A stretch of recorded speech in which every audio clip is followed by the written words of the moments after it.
Apa sih tujuan dari rancangan modul ERP? Tujuannya itu ada beberapa ya. Yang pertama yaitu mendukung seluruh proses dari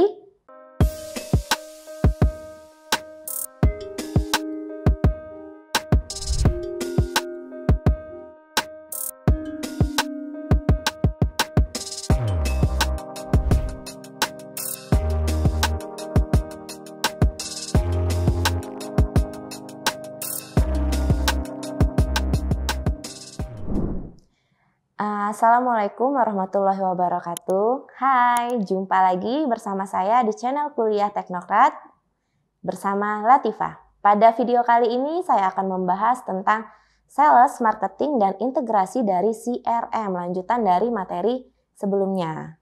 Nah, di sini learning objektifnya yaitu sales, marketing, dan integrasi dari CRM. Tujuan pembelajaran kita kali ini yaitu mengenal modul ERP dan serta mengetahui alur dari penjualan.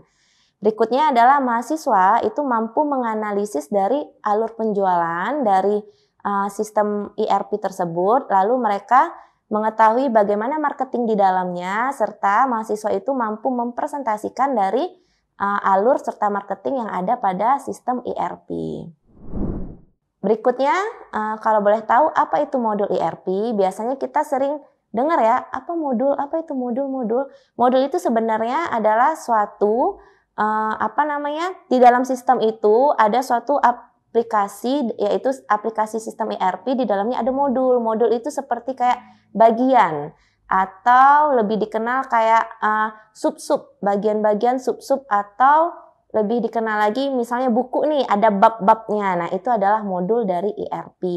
Nah, sistem ERP itu terdiri dari sekumpulan modul ya, sekumpulan modul yang dirangkum sehingga mereka memiliki suatu fungsi masing-masing nih. Sama kayak rumah. Rumah kan ada bagian-bagiannya nih, ada ruang tamu, kamar tidur, kamar mandi, dapur. Nah, begitu juga sistem. Sistem dibuat bagian-bagiannya. Nah, itu digunakan untuk apa? Untuk fungsi masing-masing dari kinerja yang ada gitu. Nah, fungsi itu disertai dengan proses. Proses itu di dalam modul itu dikenal dengan SCM dan CRM. Nah, CRM itu biasanya digunakan di perusahaan ya. Nah, apa sih tujuan dari rancangan modul ERP? Tujuannya itu ada beberapa ya. Yang pertama yaitu mendukung seluruh proses dari proses bisnis ya. Kenapa didukung proses bisnis tersebut? Agar fungsi-fungsi dari proses bisnis itu bisa berjalan sesuai dengan keinginan atau sesuai dengan kebutuhan. Terus yang berikutnya adalah proses bisnis utama dan proses bisnis pendukung itu saling terhubung satu sama lain ya. Terus yang paling penting dari proses tersebut adalah integrasi. Kenapa? Modul yang ada pada sistem ERP itu harus terintegrasi dengan baik. Agar apa? Modul tersebut bisa menarik data secara real time, secara tepat gitu. Ada nggak sih, ada modul yang nggak terhubung? Ada modul yang tidak terhubung. Contohnya misalnya ketika modul itu dicetak kayak gitu. Ketika dia melakukan print tidak terhubung lagi dengan yang lain. Kecuali melakukan pengeditan, penambahan, pengurangan itu pasti terhubung. Nah, itu adalah tujuan dari rancangan modul ERP. Ada juga alur proses dari penjualan ya. Di sini bisa kita lihat alur prosesnya ya. Ada sales itu akan menginquiry, terus mengquotation, terus contraction gitu ya. Ada kontraknya bagaimana, terus order ya. Setelah ada kontrak baru mereka melakukan order. Dari order baru mereka delivery ya. Sudah delivery, sebelum mereka delivery mereka buat shipping dulu nih sama billing. Nah, setelah billing selesai baru mereka buat invoice dan mereka langsung mengirim ke customer. Nah, ini adalah alur yang bisa kalian pelajari secara singkat. Nah, di sini saya akan menjelaskan isi dari modul. Tadi kita bahas modul gitu ya. Nah, kita bahas tentang modul ERP nih. Biasanya modul ERP ini ada di perusahaan dan nggak sembarang orang bisa menggunakan. Kenapa? Pada materi sebelumnya kan saya udah jelasin nih bahwa ERP ini menggunakan atau aplikasinya berbayar dan itu biasa dikembangkan oleh orang luar. Nah, orang Indonesia ini biasanya mereka pakai modul ERP ini dari Singapura, Australia, dan itu memang membutuhkan bayaran lebih tapi safety kayak gitu dengan kelolaan dari orang luar tersebut. Nah, ini saya pernah melakukan penelitian ya di PT Indofood ya. Nah, ini saya menjelaskan sedikit mungkin akan jadi pemahaman kalian semua ya. Isi modul tersebut dalam penjualan dan distribusi itu ada 9 bagian. Yang pertama yaitu master data dari manajemen. Terus yang kedua order dari manajemen tersebut. Terus warehouse management, shipping, billing, pricing, sales support, transportation, dan terakhir adalah forensic. Nah, 9 bagian ini akan saya bahas pada pembahasan ini. Yang pertama, master data. Kenapa perlu master data untuk memanajemen? Karena apa? Informasi yang kita dapat ya, pasti ini sistem informasi nih. Berarti informasi yang kita dapat tersebut, mau informasi berupa barang, berupa pelanggan, berupa bahan baku, semuanya itu adalah suatu informasi ya. Informasi itu kita kumpulkan untuk apa? Untuk pasokan berikutnya. Nah, kenapa dikumpulkan? Untuk apa? Untuk dapat diambil keputusan. Oh, misalnya kita akan membuat misalnya ERP pada pembuatan mie. Nah, bahan bakunya apa? Pasokannya apa? Nah, sehingga informasi yang kita dapat itu bisa kita ambil sistem keputusan atau pengambilan keputusan secara tepat untuk buat laporan, kontrak, penagihan, serta dokumen lain secara otomatis. Makanya diperlukan master data dulu. Baru kita bisa lanjut yang kedua yaitu order management. Setelah kita dapat informasi data yang lengkap, baru order management. Order management ini berfungsi buat apa? Mendukung proses penjualan.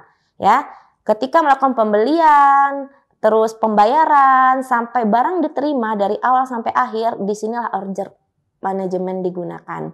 Nah, order management ini ada 2 submodul. Yang pertama sales order management, yang kedua adalah purchase dari order management. Apa itu sales? Nah, di sini bisa dijelasin ya, bisa kalian baca atau saya menjelaskan secara singkat. Order sales itu yaitu siklus interaksi antara perusahaan dengan konsumen. Jadi siklus interaksi sales dengan konsumen, kasarannya kayak gitu. Sales ini kan perwakilan dari perusahaan gitu. Nah, mereka berkomunikasi atau berinteraksi dengan baik itu bagaimana? Tuh. Terus yang kedua, mereka mengelola operasi penjualan. Bagaimana mereka mengelola operasi penjualan dengan cepat, efisien, dan mendapatkan solusi secara efektif ya. Nah, itu dikelola apa aja sih yang mereka kelola dengan cepat itu? Yang pertama ada penawaran, yang kedua order, yang ketiga adalah kontrak, bagaimana kontrak dengan konsumen, dan yang keempat nego dari harga. Nah, dari harga tersebut apabila terjadi nego atau permintaan itu lebih banyak gitu kan, bisa dilakukan diskon. Nah, itu adalah mengelola operasi penjualan. Adapun sales dari force automation atau SFA ya. Nah, itu adalah layanan konsumen. Apa aja yang terdiri dari layanan? Yang pertama, perjanjian. Gimana kita melakukan perjanjian gitu kan. Terus yang kedua, penjadwalan penjualan gitu. Misalnya perjanjian kita nih, bulan ini kita melakukan kontrak perjanjian, bulan depan baru kita bisa melakukan penjualan. Terus kita follow up barang tersebut selama 1 bulan itu bagaimana dengan konsumen yang lain atau customer yang lain.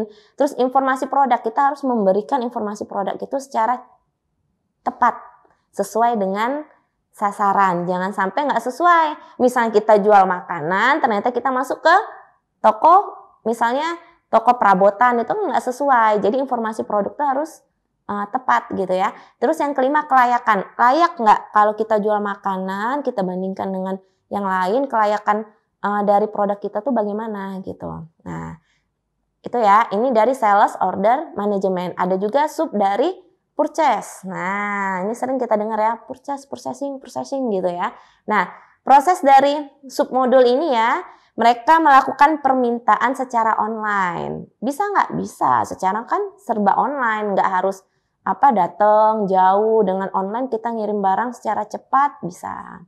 Terus manajemen kontraknya terpusat. Berarti kalau secara online kontraknya kita kirim secara email kayak gitu, atau kita kirim bentuk fisiknya melalui jasa pengiriman boleh, asalkan jelas gitu ya. Terus penjadwalan just in time gitu ya, penjualannya harus tepat nih gitu. Kapan akan dikirim, kapan akan diterima gitu kan, kapan akan melakukan pembayaran gitu. Terus yang keempat adalah manajemen dari pemasok. Nah, pasokan kita bagaimana? Sesuai nggak dengan permintaan gitu. Terus ada pun sistem dari daftar pemasokan. Nah, kita harus tahu nih daftar pemasokan ini harus jelas gitu ya dalam modul ya, submodul dari purchase ini harus ada sistemnya. Supaya apa? Supaya setiap ada penawaran dibuka itu gampang menyetujuinya gitu ya.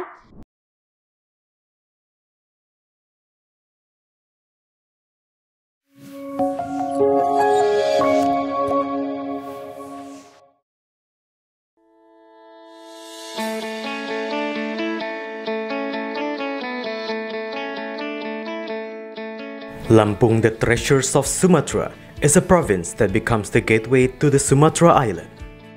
Lampung has 2 municipalities and 13 districts, consisting of 234 sub-districts. The province, with an area of 35,587 km squares, owns millions of extraordinary natural beauty. Education in Lampung province is also highly considered and colored by the existence of Universitas Teknokrat Indonesia.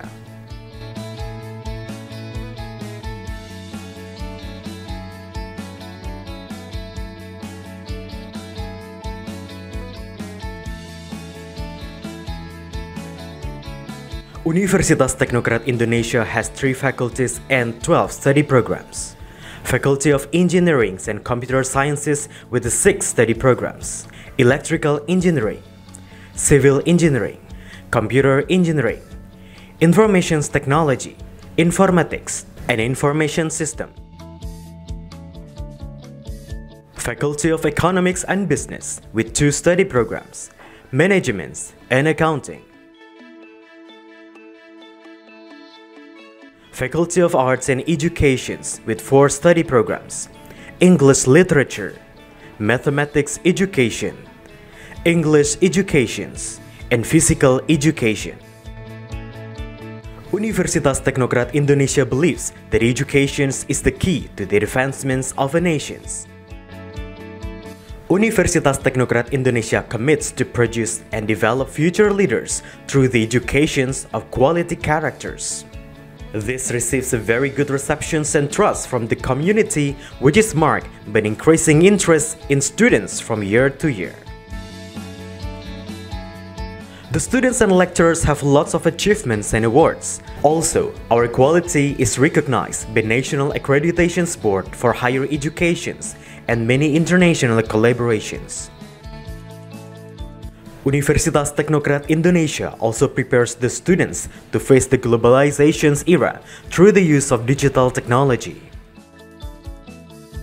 Universitas Teknokrat Indonesia has a number of representative facilities provided to support the learning process, such as comfortable classroom, laboratories, information technology, and the internet.